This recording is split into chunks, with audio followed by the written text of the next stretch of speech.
Good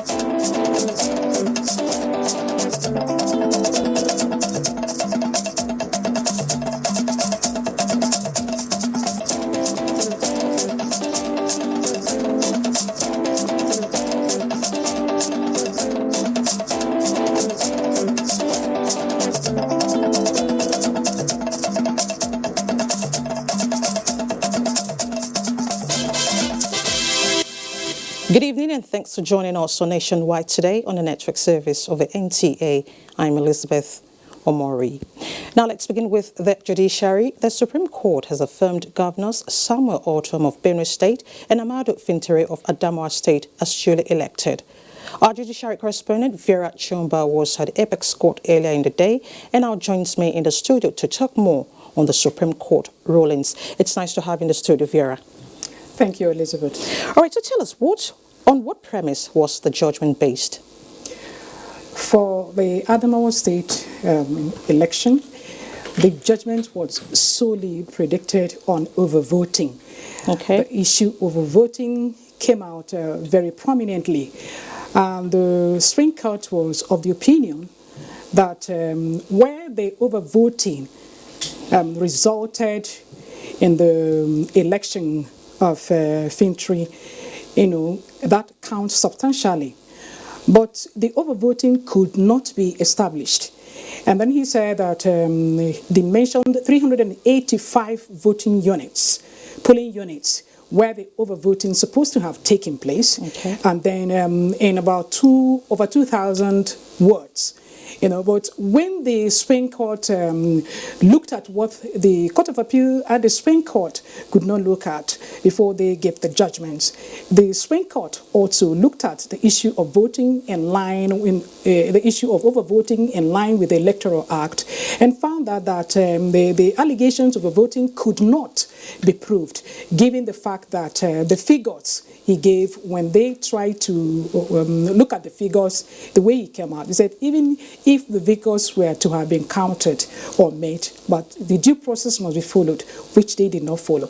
And then the court also mentioned the relevant aspects of the Electoral Act, which, given the allegation of voting, should have gone through. And then going through that, the court said no, that the issue of overvoting, which was strongly canvassed, could not be established, so in line with the decisions of the tribunal and the Court of Appeal. So the Supreme Court upheld that election. All right, so after the judgments, I'm sure there will be reactions. So what were the reactions of the appellants? The appellants were jubilant, as usual. Okay. If you're talking about the reactions, the issue has been heavily adumbrated in the court. They have made submissions here and there to come to the conclusion. When you win, ordinarily when you win anything, especially election, everywhere was jubilant for those litigants who came in support of their parties. All right, so now, what does this portend for our democracy and governance? This is justice's play. The saying that the judiciary remains the last hope of the common man also came to the fore, because issues like this have gone through the various stages of the court. It's gone through the tribunal, it's gone through the Court of Appeal, and they looked at these issues critically, to further test the veracity of what they have said or argued about. It came to the Supreme Court, and the Supreme Court, being the apex court, deliberated on it. A 7-man panel deliberated on it and came out and said, look, the Court of Appeal and the tribunals have actually done a good job. All right, Vera Chumba, thank you so much for your time. Thank you. Thank you very much. You're welcome. Moving on. Conspiracy of silence and high-level compromise have been highlighted by guests on Good Morning Nigeria as the major bane responsible for the current pipeline vandalism and explosions in the country. An effective collaboration between concerned parties in the oil and gas sector cited as key to stemming the rise in pipeline vandalism. Daniel Adiri reports. These key players in the oil and gas sector insist that there is need for infusion of technology into the process of policing and protecting oil pipelines. When there are infractions on the pipeline, there must be a way of knowing that this has happened. there are technological applications that will allow you to fix things on the pipeline itself, or apply drones and other UAVs to tell you what is going on. And then the third thing that you have to do is a rapid response. It is pertinent to note that all hands are on deck in Lagos State under the watch of Mr. Governor. We will still continue carrying out sensitization and advocacy while our ministries that are involved in ensuring the protections of the right of way of this pipeline are working with the federal government's agency. Some of the guests, however, called for a quick and prompt prosecution of all pipeline vandals, which they say will serve as a deterrent to other individuals who may want to conceive or actualize such heinous ideas. They are not faceless. They've not been, no prosecution so far. We just don't want to prosecute for the sake of prosecuting. We need to gather all the pieces. Like you say, they are becoming more sophisticated. We need to gather all the pieces of evidence and make sure that we have a watertight case before they are charged to court. Whenever these vandals are arrested, they should be handed over to us so that we can do due diligence and prosecute them appropriately. Because deterrence is the key. Because if people know, if these criminals know that when they are caught, they will be kept away for a very long time, in fact, for a lifetime, the incidence of vandalism will reduce drastically. The guests advised members of the public to always report suspected persons or movements to relevant security agencies and more for better liaison between security agencies. They all agreed that better synergy is required to help curb the current rate of pipeline vandalism, which is responsible for the loss of several lives and property. In Abuja, Daniel Aderiye, NTA News. It's now moved to science and technology. The federal government has formally presented the national policy on methanol fuel production technology policy, expected to launch Nigeria as a methanol manufacturing country. Steve Lona Nwakulu reports on the presentation by the Minister of Science and Technology, Dr. Ogbonnaya Onu, in Umuahia. Executive Council on October 23, 2019 approved the national policy on methanol fuel production for biodiesel and other fuels made from natural gas, biomass and other sources, primarily for automotive, thermal and power generation. Nigeria is rated as the ninth in the world with proven natural gas reserves amounting to 199.09 trillion cubic feet, most of which is wasted through flaring in the Niger Delta region. While government revenue up to 75% comes from crude oil, which is not stable, the adoption of methanol fuel at this point in time therefore becomes imperative. For too long, our nation allowed our economy to rely almost entirely on commodities. Initially, we relied on agricultural products, then later, petroleum products, that is, crude oil and natural gas. Any nation that has no innovation, no creativity, no technology, there is no future. Government of Niger State will sincerely and diligently follow and ensure the successful implementation of the national policy. The southeast of Nigeria, known for technological ingenuity, is in the lead of driving this technology, while cross-cutting issues of technological transfer to fully implement the project and industry financing framework are being worked out. In Umuahia, Steve Lona Nwakulu, NTA News. As part of efforts to engender economic activities in Ondo State, the Niger Delta Development Commission says work will soon commence on Araromi Ilaje Lagos Road to link Niger Delta coastal communities in Lagos State. The Minister of State for Niger Delta Affairs, Tayo Alashuadura, said this when he paid a courtesy call on Governor Oluwarotimi Akeredolu of Ondo State. The Minister of State for Niger Delta Affairs, Senator Tayo Alashuadura, explained that the visit was informed by the need to take stock of over 12,000 abandoned projects embarked upon by the NDDC, saying the Commission will not initiate new contracts until the abandoned ones are executed. Mr. President agreed with us that we should go for what we call legacy projects. And what I have chosen as the number one legacy project of Ondo State is that link road. And one other thing that I've discussed with our representative at the National Assembly is that we are going to take the road off Osopade and give it straight to NDDC. The minister appreciated the governor for supporting the commission in actualizing its mandates. Governor Oluwarotimi Akeredolu expressed support for the ongoing forensic audit of the NDDC, commended the efforts at revisiting abandoned projects of the commission in the state. On the skill acquisition center, we want to thank you. The limited space for now and fund that Polytechnic has. This skill acquisition center will be an advantage for them. The minister was in Ondo State to assess various abandoned projects of the Niger Delta Development Commission in the state. In Akure, Abiola Rio, NTA News. You're watching the Nationwide on the network service of the NTA. Time now to link up with Dotun Ogunyemi in Lagos for more reports. Hello, Dotun.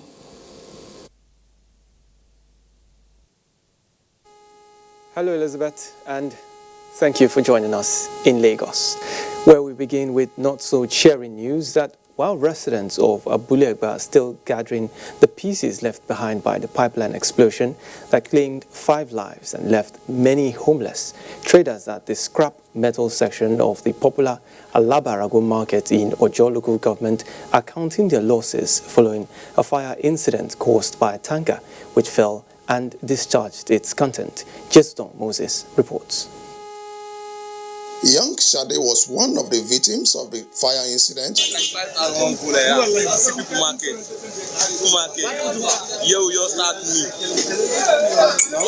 Everything all over, nobody see anything carry, nobody. Nothing.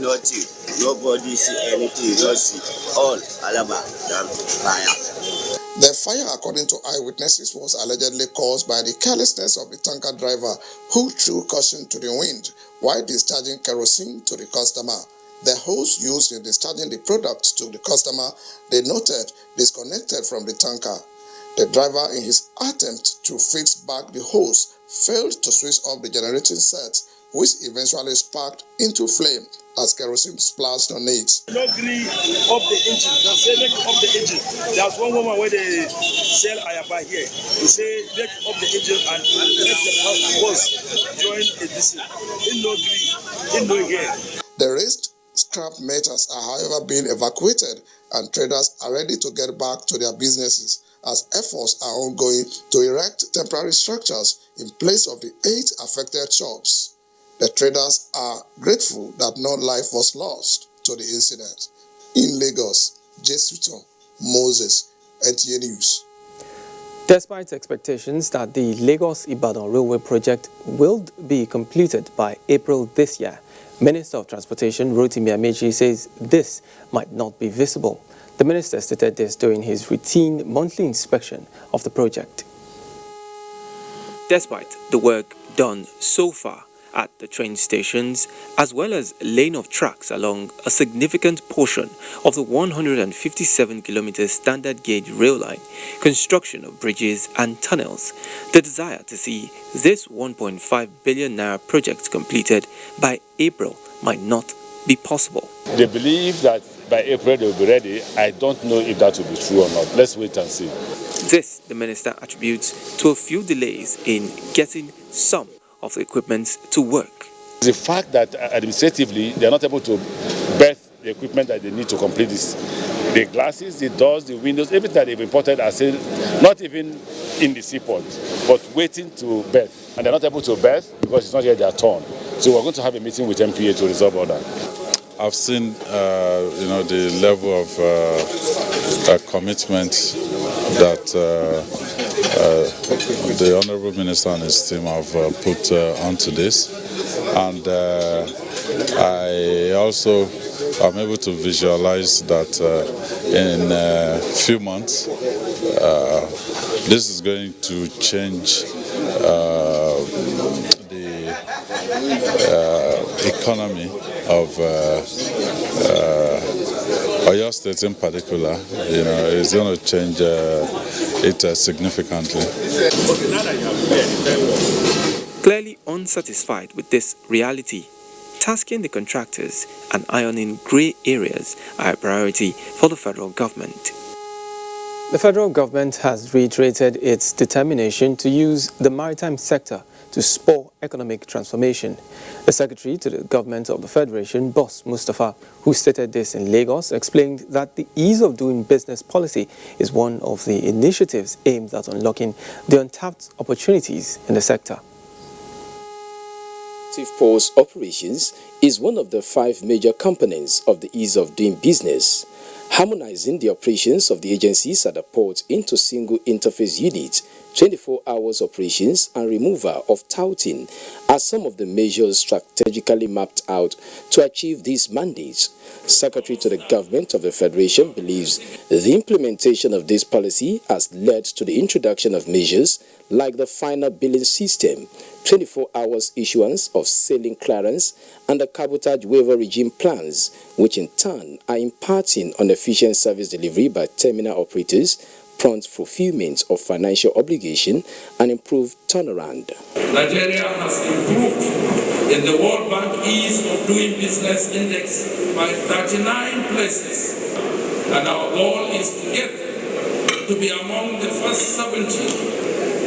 With initiatives like what we are about to witness, I have no doubt in my mind that we would achieve this target. The Director General of the Nigerian Maritime Administration and Safety Agency noted that the number of vessels flying Nigerian flag have increased from 94 in 2018 to 125 in 2019, an evidence that the policy is working. We are determined to change the narrative in the industry and give every Nigerian opportunity to optimize the benefits that the maritime industry offers. The prompt implementation of the National Single Window Platform is one area business operators along the Apapa corridor are optimistic will save the country more than 2.5 trillion naira in revenue being lost to inadequate infrastructure annually. In Lagos, Michael Olale, NT News. Another contribution from Lagos Nationwide continues after the break. Please stay with us. This year, the weather conditions Harmattan in Nigeria is harsh, with temperature dropping very low in some parts of the country. Many underprivileged children are exposed to these harsh weather conditions, putting them at risk to all sorts of respiratory infections with devastating consequences. We request well-meaning Nigerians to kindly donate warm clothing, blankets, beverages, soap, moisturizers, and other essential items for the benefit of these children. Get involved to support displaced and underprivileged children exposed to these harsh weather conditions. Powered by Aisha Buhari Foundation.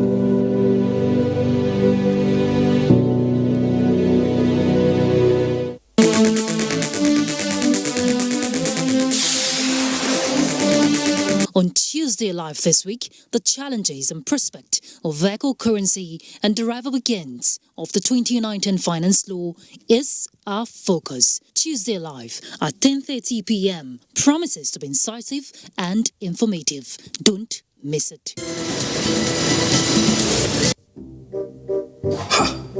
Not so fast. Look, I'm tired. I want to check out of this country for greener pastures. Just calm down for a moment. Please sit down. Do you have a job where you're going to? No, but someone is arranging, Listen, Alinko. Checking out of this country without proper planning means one thing. Unimaginable begin. You know, I've been in the diaspora, but legitimately doing great things at home and abroad. As I've been saying, without the proper footing abroad, the risk is not worth it. Listen, Alinko, it's better to be home than be trapped abroad or even end up in prison.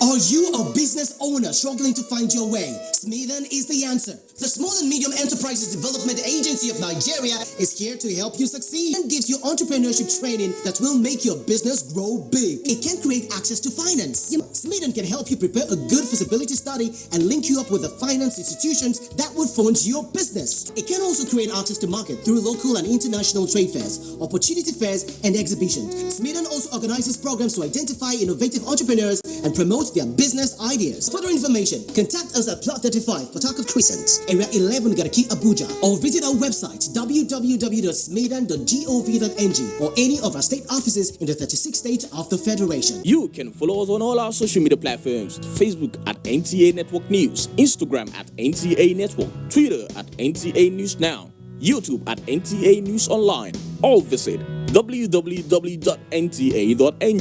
For live streaming, visit www.nta.ng/live. Now, you can stay updated on the go, be it on your TV, iPhone, laptop, or iPad, or download the NTA mobile.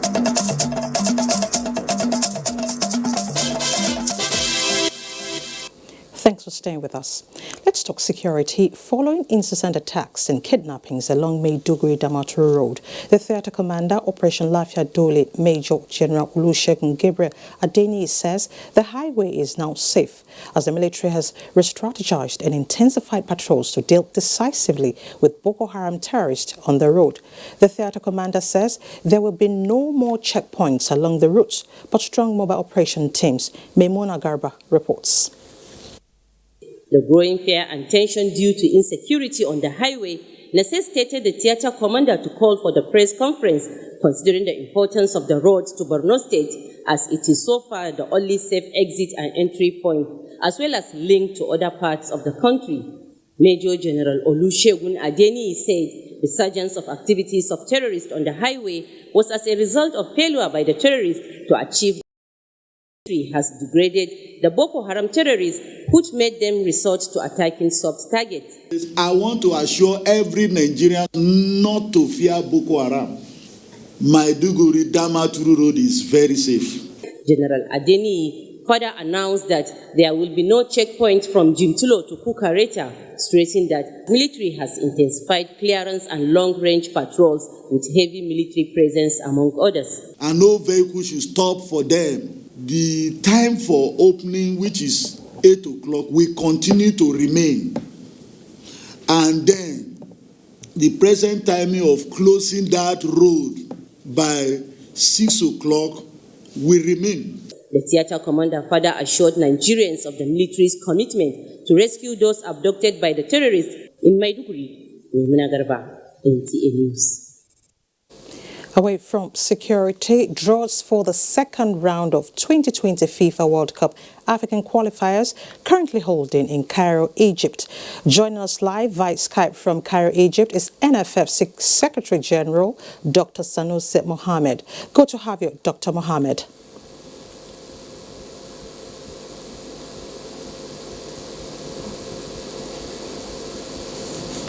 All right, Dr. Mohammed, when is the draw taking place?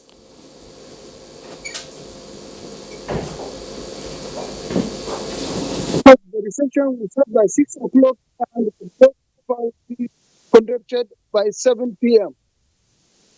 All right, so how many teams are taking part and how many groups are we expecting? We are very optimistic Nigeria will qualify. As I have always been saying, Nigeria has respect for all the 40 teams that are taking part in the draws, but Nigeria is not afraid of any team.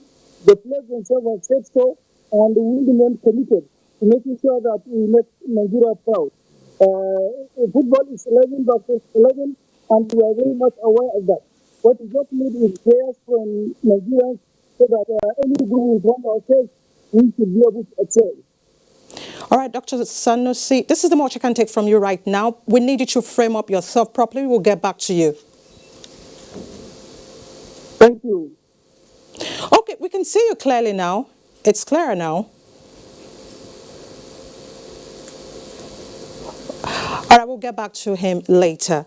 Moving on, Akwa Ibom and Cross River states have chosen a location for the siting of military base as a step to end the age-long boundary disputes between warring communities of the two states. This choice was made known at a joint field boundary tracing meeting of representatives of Akwa Ibom and Cross River states. The boundary dispute between Okwiboku in Akwa Ibom State and Ikorofiong in Cross River State is an age-long crisis that has led to destruction of lives and property, although the federal government does not relent at ensuring that lasting peace return to the area.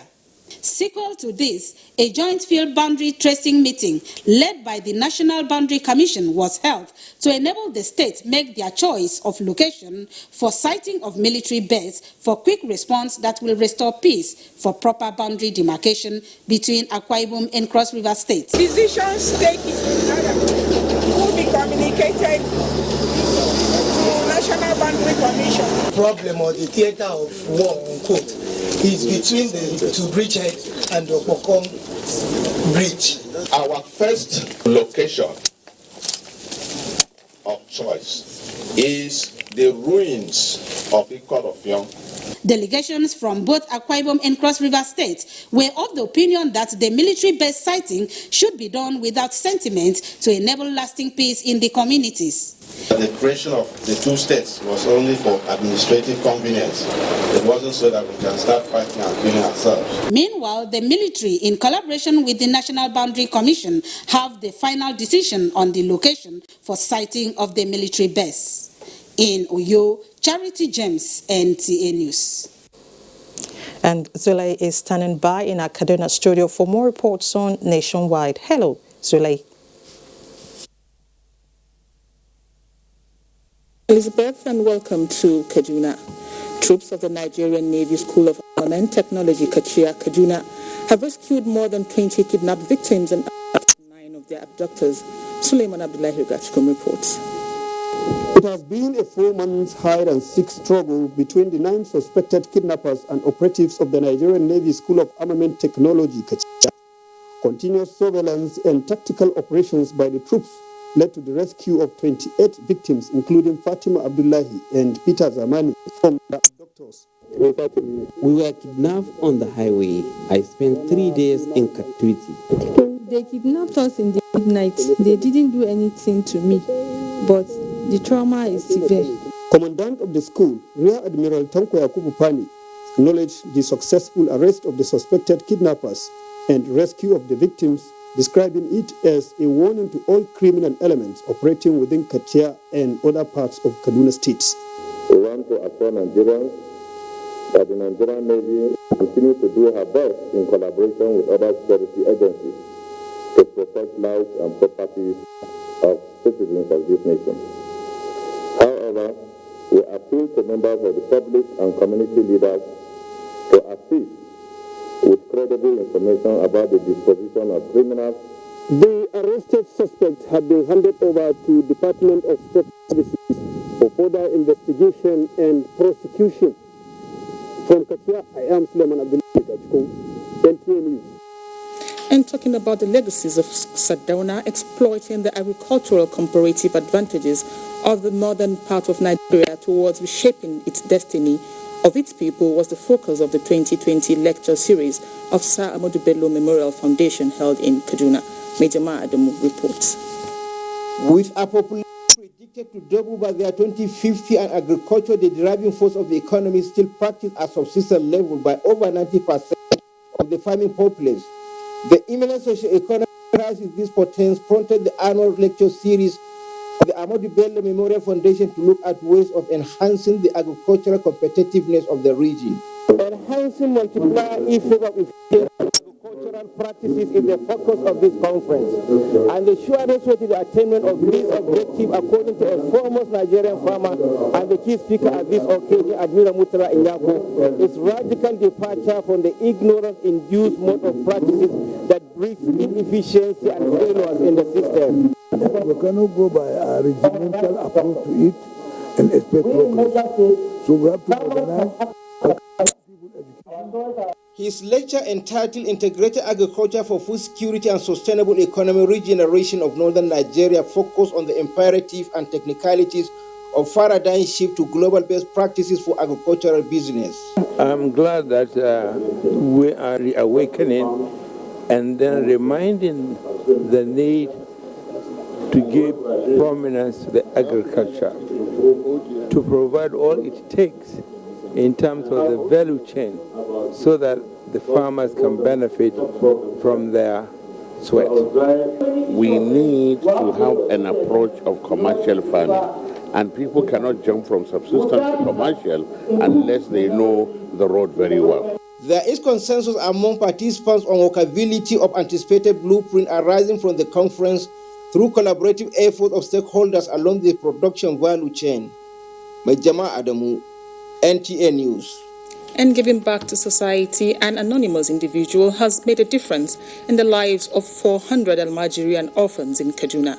Abdullahi Muhammad was at the Yahya Road Mosque where the Almajiris and orphans took turn to receive winter jackets which put a smile on their face. With temperatures dropping, the weather getting chilled by the day, everyone seems to have reached out to the warmers. But there are children like Audi Ibrahim who circumstance has thrown to the streets and must navigate through the chill weather with little or no protection to make ends meet. They are the most vulnerable and the ones attracting interest from some Nigerians who are well-to-do.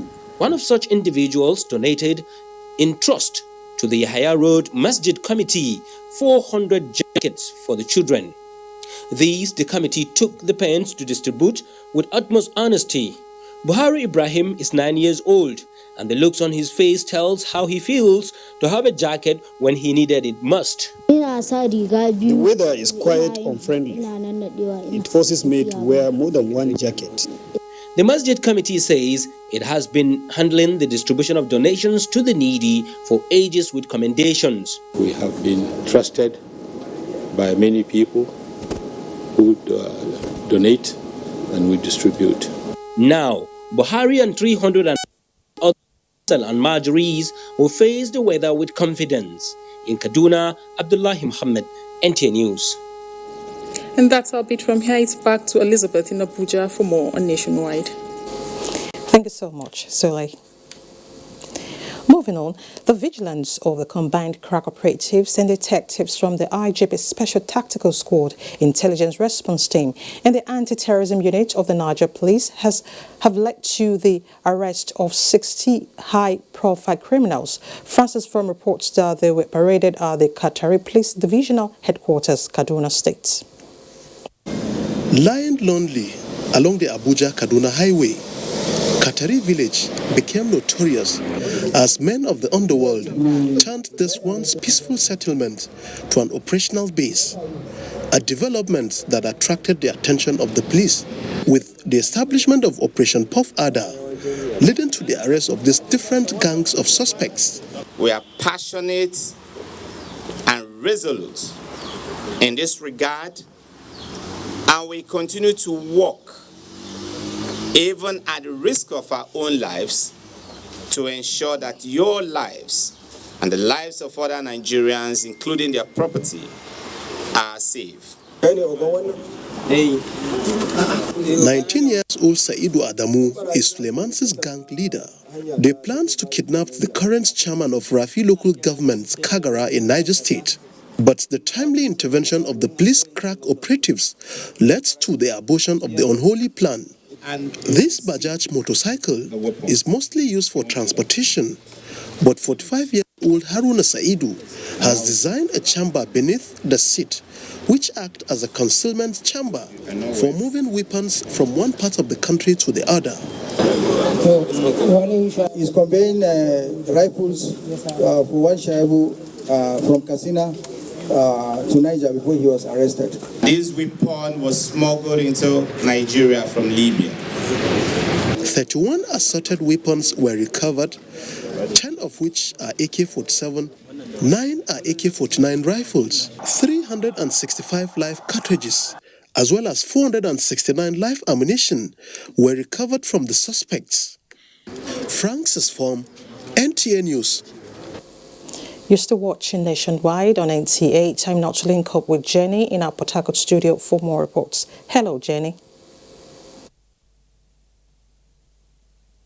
Thank you, Elizabeth. Hello and welcome to Port Harcourt. Rivers State Governor Nyesom Wike has established an education trust fund of 90 million naira for 9 pupils of basic education schools who emerged victorious in various national educational competition between 2015 and 2019. We're getting Yekwere reports on this and other activities of the governor. The special reception was in honor of the pupils of the Universal Basic Education Schools who represented the state at national competitions and won awards. The awards were the National Literacy Competition, National Quiz Competition on Water and Hygiene, National Mathematics Competition, Science, Creative Writing and Computer Science. We will give them scholarship for making us proud. We open an account through their parents for each and every one of them. We'll give each of them 10 million naira. Chairman of Rivers State Universal Basic Education Board, Venerable Fineface Aka said the investment of the governor on rural schools led to the emergence of the outstanding pupils from schools in the hinterland. As a board, we had worked along that path, developing rural school infrastructure and also extending academic services to rural areas. The governor also played host to the president of Nigerian Medical Association, NMA, Dr. Francis Fadoyile, represented by his vice president, Ofam Enang, who informed him of the forthcoming 5th Medical Doctors Games in the state, built for 18th and 23rd of February. In Port Harcourt, Ogedi Nyekwere, NTA News.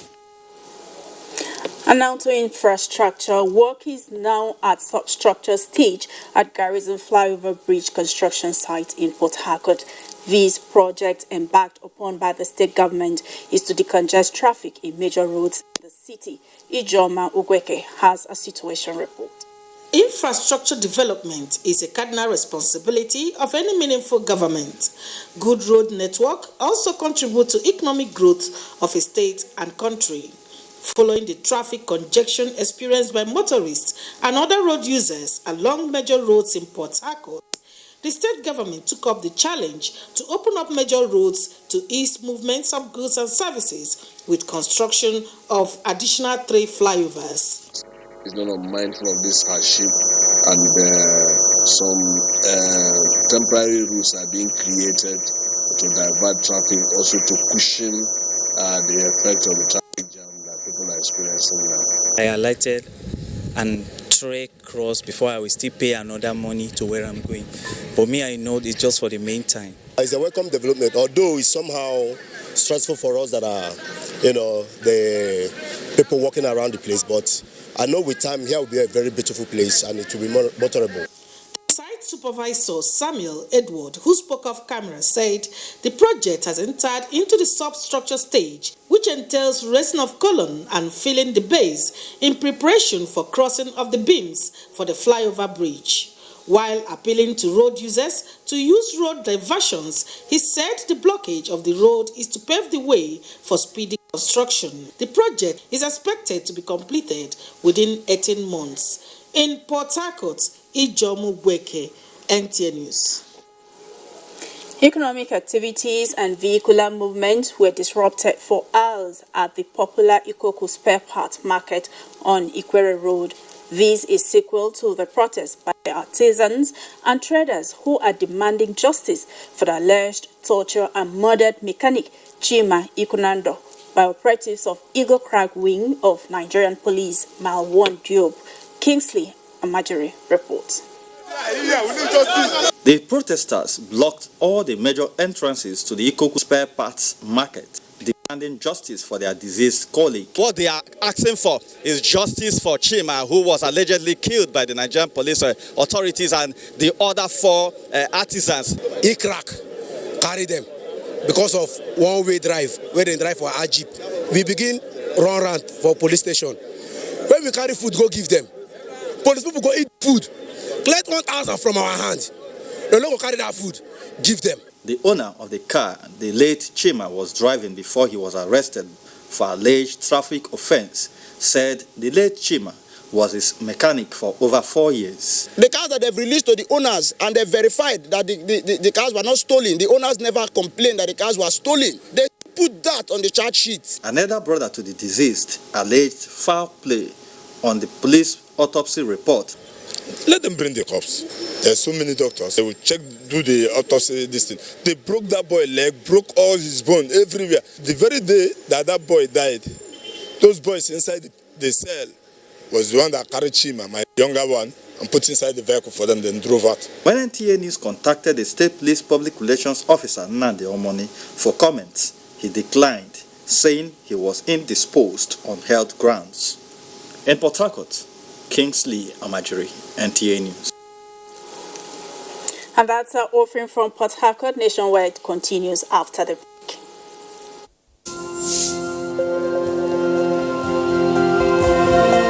My name is Giato Adeza Adams, the General Manager, Corporate and Strategic Communications, Nigerian Port Authority. As regards the land borders closure, available statistical data from APMT, which is one of our terminal operators that is involved in container handling terminal, has recorded an increase of 200 TEUs of cargoes into their terminal as a result of cargo diversion from the vessels originally meant for neighboring countries. That shows you that the terminal operators is going to have an increase in revenue, which is accrued to the terminal, and at the same time, Nigerian Port Authority will equally benefit from the revenue increase. So that is the benefit we have derived from the border closure.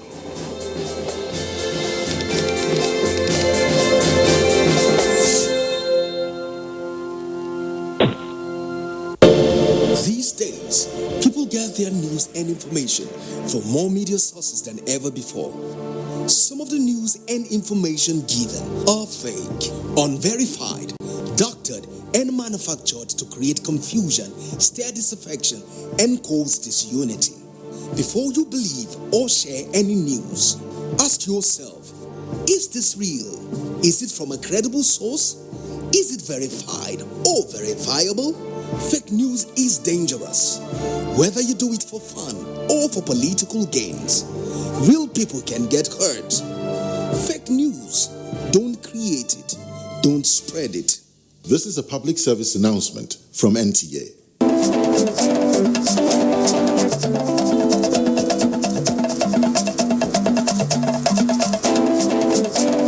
Get the latest news and updates from across Nigeria on NTA Nationwide.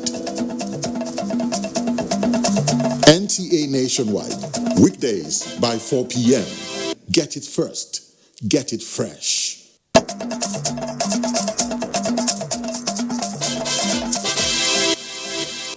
Glad to know you're still there.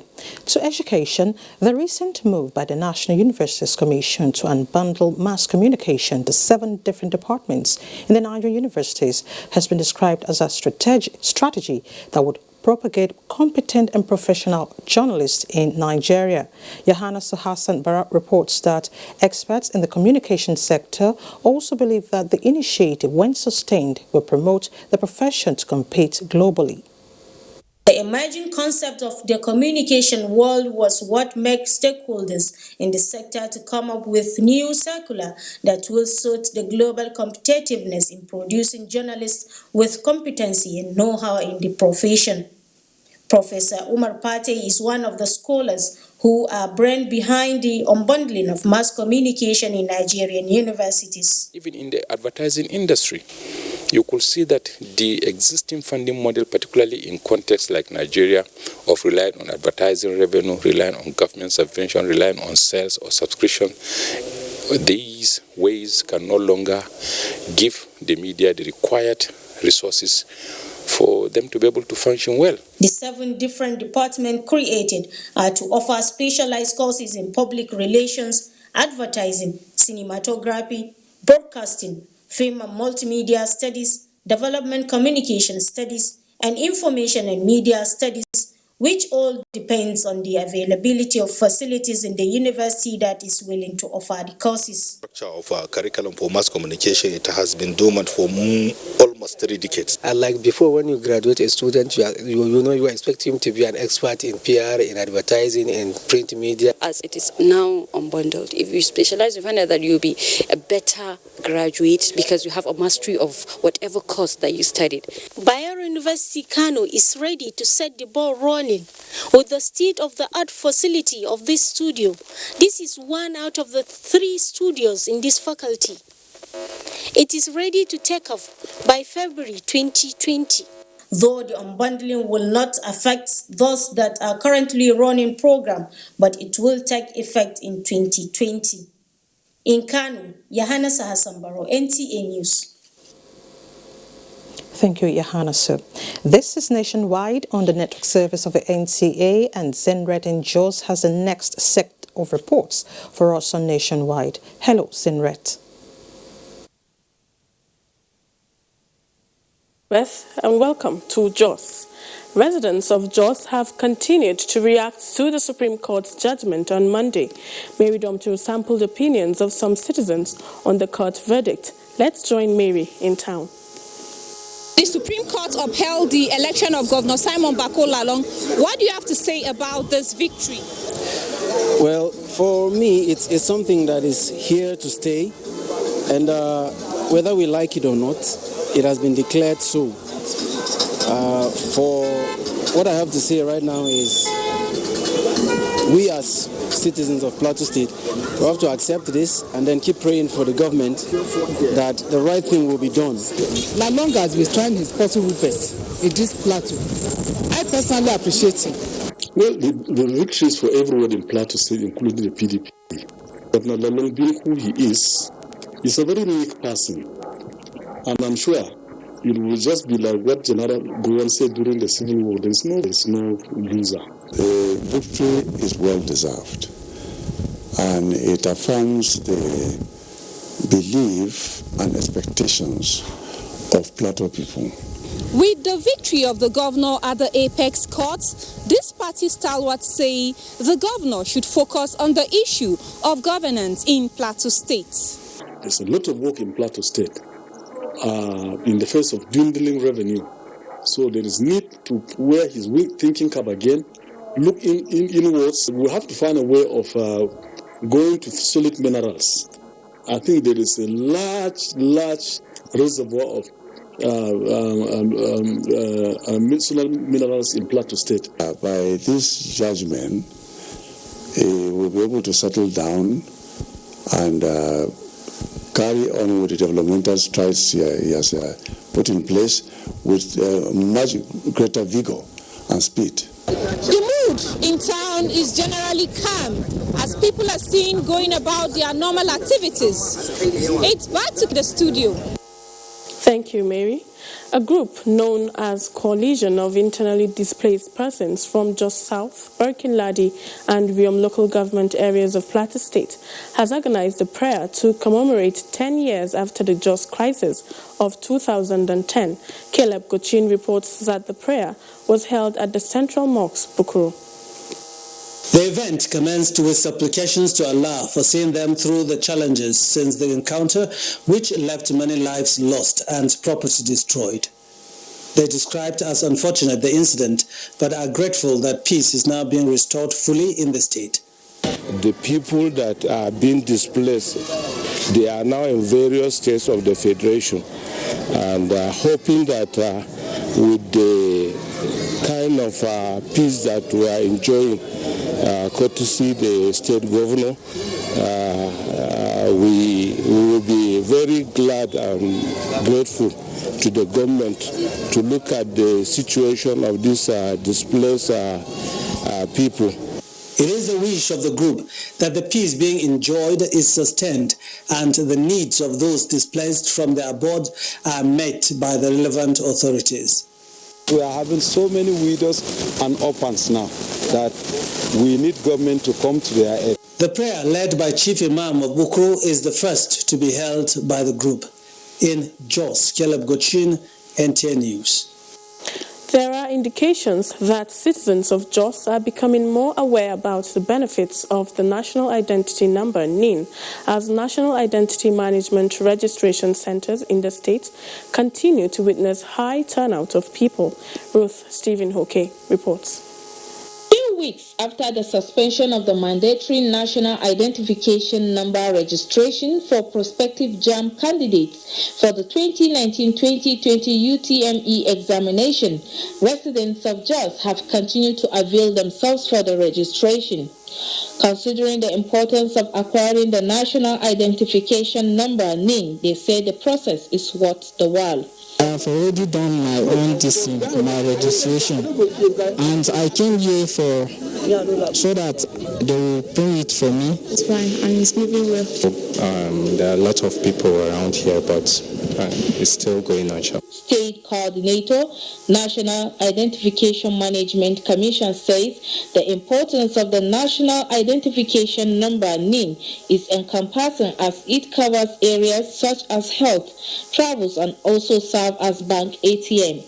He expressed delight with the turnout of people on daily basis. We have to find a way of knowing who we are, and with that we can be able to have a good planning. He urged other stakeholders to key in as National Identification Number serves to identify citizenship of individuals. In Jos, Ruth Stephen Hoke, NTA News. That's it from Jos. It's back to Elizabeth in Abuja for more news on Nationwide. Thank you, Zenret. Now to meteorological matters. No imminent dangers associated with flooding is anticipated this year, going by the 2020 seasonal rainfall prediction released by the Nigerian Meteorological Agency, NIMET. Onengia Fine-Face reports, however, that heavy intensity rainfall and dry spell are to be expected. NIMET's rainfall prediction for 2020 indicates a near normal to earlier than normal growing season, with earliest onset likely to occur on 24th February in coastal cities of the South-South, while northern cities like Sokoto, Kebbi, Zamfara, Katsina, Jigawa, Yobe and Borno states will have onset from 2nd June. Earliest cessation date of around 26 September is expected around Katsina and Sokoto states, while latest cessation date of 28 December is expected in the Niger Delta region. The length of growing season for 2020 is expected to range from 110 to 160 days in the Sahelian region of the north and 210 to 280 days in the south. The amount of rainfall will range from 400 millimeters in the north to about 3,000 millimeters in the south. Dry spell is expected in the months of June and July to last from 10 to 21 days in some states of the north. Farmers are advised to avoid early planting due to false start, which is predicted to have greater frequency. They are also advised to adopt moisture conservation techniques to avoid losses during the dry season. To address the challenges of extreme weather events and climate change, NIMET predicts and publishes the expected annual rainfall pattern over the entire country in pursuance of its mandate of advising government and the general public on all aspects of weather and climate-related matters. Nigeria Meteorological Agency, NIMET's prediction for 2020 also covers temperature forecasts and implications of the outlook on agriculture, water resources management, power generation and distribution, health, transportation, aviation, and climate conditions. In Abuja, Onengie Fine-Face, NC News. Thank you so much, Onengie. Now to sports. Now, NTA set to beam live the Qatar 2020 World Cup Africa qualifying draws this evening at 5:30 p.m. Kene Imagudike brings us details on sports updates.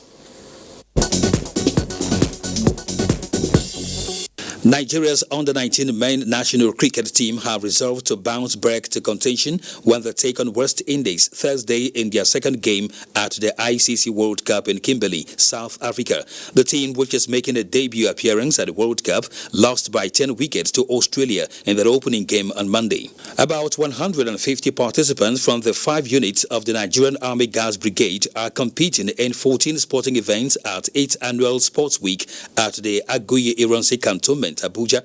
Commander, Guards Brigade, Brigadier General Mohammed Usman says the week is an avenue to provide physical fitness and mental alertness for officers and men after hoisting the game's flag, lighting of the torch, and taking the kickoff of the football match. It is also a platform where talented as well as potential sportsmen and women of the brigade will be discovered. The opening match between 177 Guards Battalion in green and Guards Brigade Garrison in peach ended 2-2. In tennis, former world number 1 Maria Sharapova faces the risk of dropping out of the world's top 350 following her 6-3, 6-4